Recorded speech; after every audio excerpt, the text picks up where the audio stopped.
Assalamualaikum warahmatullahi wabarakatuh. Pada video kali ini saya akan menjelaskan tentang DHCP ya, atau Dynamic Host Configuration Protocol. Jadi ini adalah protokol yang mengkonfigurasi IP secara dinamis. Nah, IP address ini kan dibutuhkan dalam dunia jaringan, ya kan? Karena setiap perangkat yang terhubung ke jaringan itu harus memiliki IP address untuk identifikasi. Ini si A, ini si B, gitu kan? Seperti nama kalau kita di dunia nyata. Tapi kalau nama kemungkinan sama itu kan bisa. Nah, kalau IP ini tidak boleh ada yang sama dalam satu jaringan. Mungkin lebih mirip sama kayak nomor induk kalian lah ya di sekolah itu. Nomor induk ini milik si A, nomor induk ini untuk si B. Kan nggak ada yang sama itu nomor induk. Nah, terus kenapa kok nggak pakai nama aja? Misalnya yang penting beda gitu. Yang penting dibedakan namanya.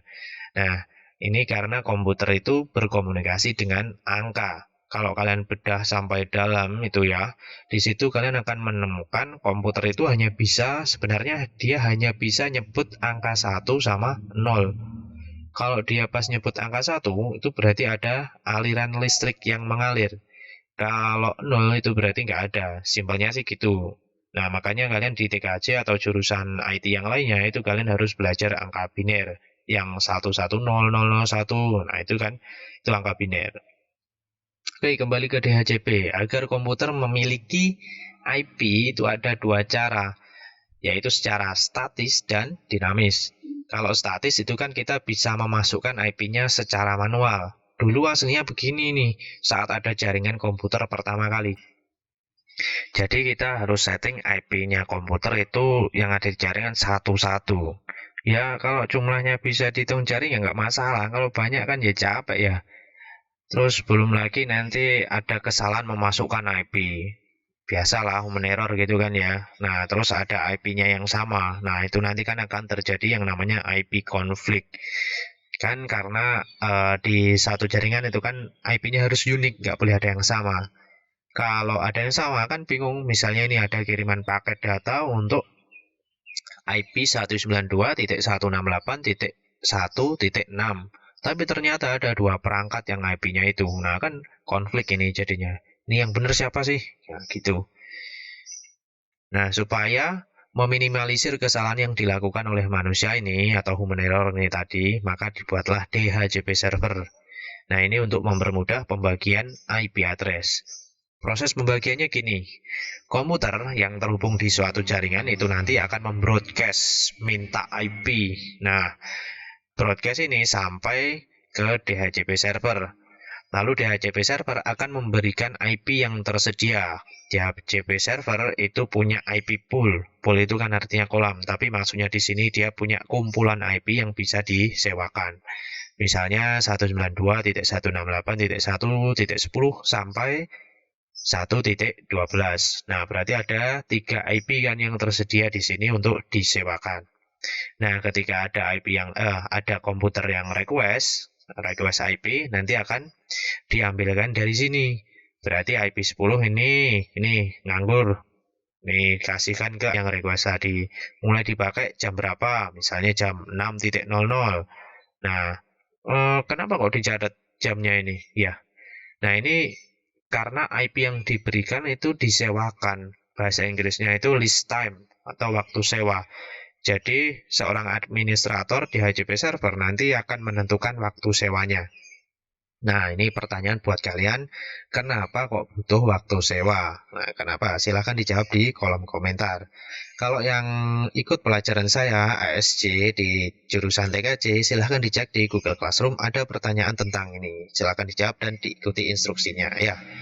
Nah, ini nanti akan saya jelaskan lebih lanjut tentang waktu sewa ini di video praktek di HCP server. Oke, sekarang kita kembali ke komputer yang request IP tadi ya. Nah, kan tadi udah request, dikasih IP oleh DHCP server. Ini ada IP yang tersedia, nah ini disewakan. Nah, maka komputer tadi kan udah dapat IP. Nah, kita bisa cek nih di komputernya. Kalau pakai Windows, silahkan dibuka CMD command prompt-nya, lalu ketikkan perintah ipconfig/all.